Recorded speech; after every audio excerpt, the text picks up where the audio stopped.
I know it's there. I've got to believe it because I see the reactions, I see the photographs, I see the critics and people who recognize it in the street. He's the man who told the world to say you, say me. The voice behind Hello, behind All Night Long, behind an entire decade of American pop music. For nearly 50 years, Lionel Richie has been the picture of effortless charm, the guy who could make a stadium sing-along and a courtroom-style judging panel feel like a friendly living room. But this summer, something happened on stage that fans didn't expect, and in the weeks since, the story around Lionel Richie has shifted from celebration to concern. This is what's really going on, and why so many people are suddenly worried about him. It happened in St. Paul, Minnesota, on June 24th.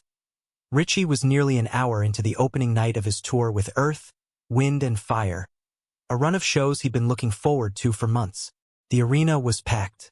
The band was locked in. And then, in the middle of the set, something shifted. He told the crowd he felt dizzy. Strange.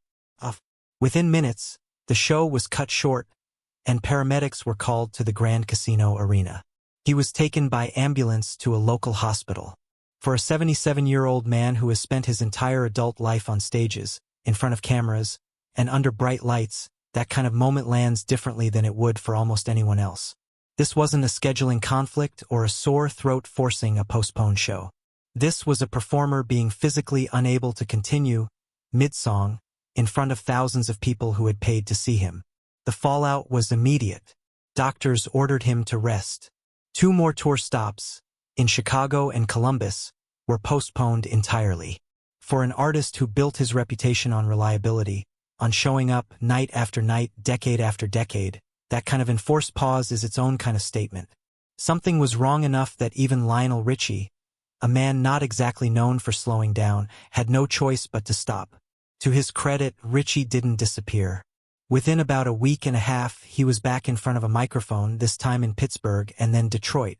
He posted photos from both shows on Instagram, all smiles, dancing, thanking fans for their messages and their patience.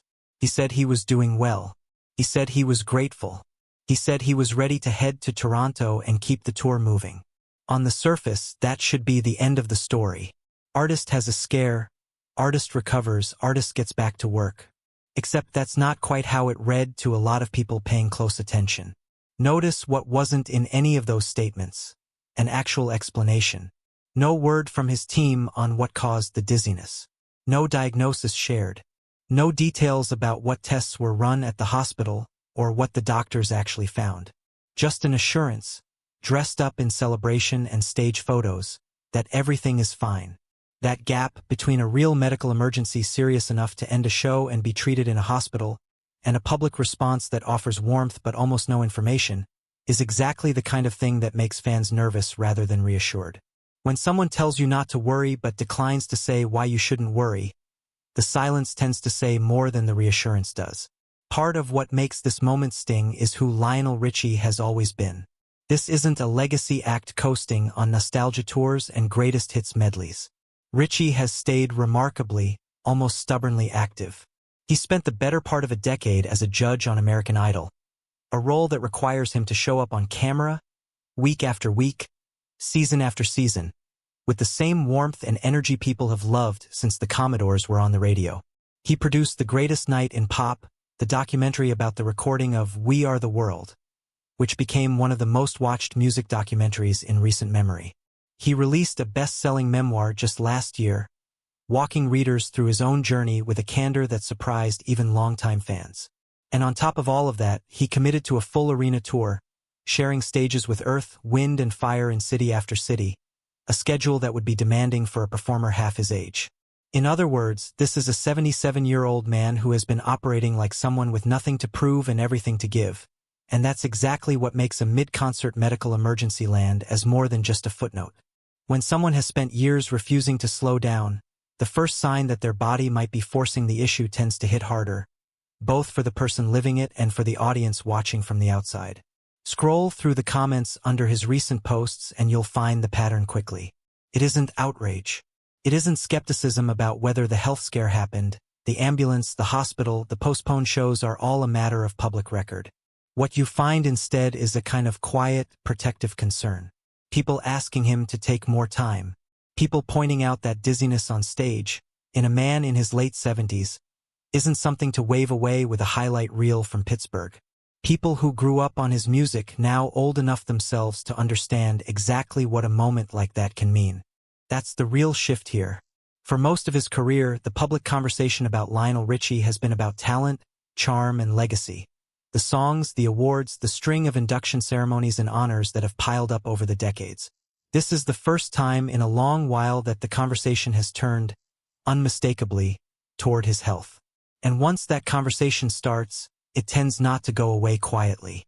Every future tour stop, every canceled appearance, every slightly off moment on American Idol is going to be watched a little more closely now, by fans who can't quite unsee what happened in St. Paul.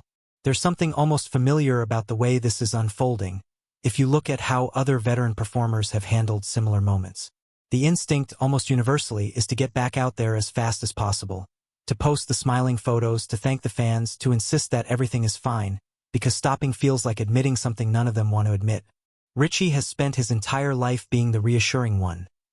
The steady voice on the record, the warm judge at the American Idol table, the guy audiences trust to make them feel good. Reassurance is basically his job. So it tracks that even in the middle of a real health scare, his instinct would be to reassure everyone else first. But reassurance and information are two different things, and right now, the people who care about him are getting a lot of one and almost none of the other. No word on what specifically caused the dizziness. No update on whether it was a one-time incident or something that could recur mid-performance again. No clarity on whether the touring schedule itself, city after city, night after night at 77, is sustainable or whether this is the first sign that it isn't. As it stands, Richie is back on the road. Toronto has come and gone. Boston is on the schedule. The tour with Earth, Wind and Fire is, by all appearances, continuing as planned, minus the 2 dates that got postponed after St. Paul. He looks good in the photos. He sounds good in the clips. There's no indication, publicly, that anything is dramatically wrong beyond that one incident and its aftermath. And yet, the uncomfortable truth sitting underneath all of this is that a man in his late 70s just had a health event serious enough to require an ambulance, a hospital visit, and doctor's orders to stop working, in the middle of one of the most demanding schedules of his career. That's not a small thing, no matter how many smiling tour photos follow it. It's the kind of moment that tends to be either a genuine one-off, fully resolved and nothing to worry about, or the first visible sign of something that a legendary career and an understandably protective fan base will be watching very, very closely from here on out. For now, all anyone outside his inner circle can do is wait and hope that the next tour stop goes the way it's supposed to, with Lionel Richie back on stage in full voice, saying "You say me one more time." It's time to hear from you in the comments below. What are your thoughts about what's been revealed? If you enjoyed this video, be sure to like and subscribe to our channel. For more interesting stories like this, be sure to click on the next video that pops up on your screen. You never know what you'll discover next.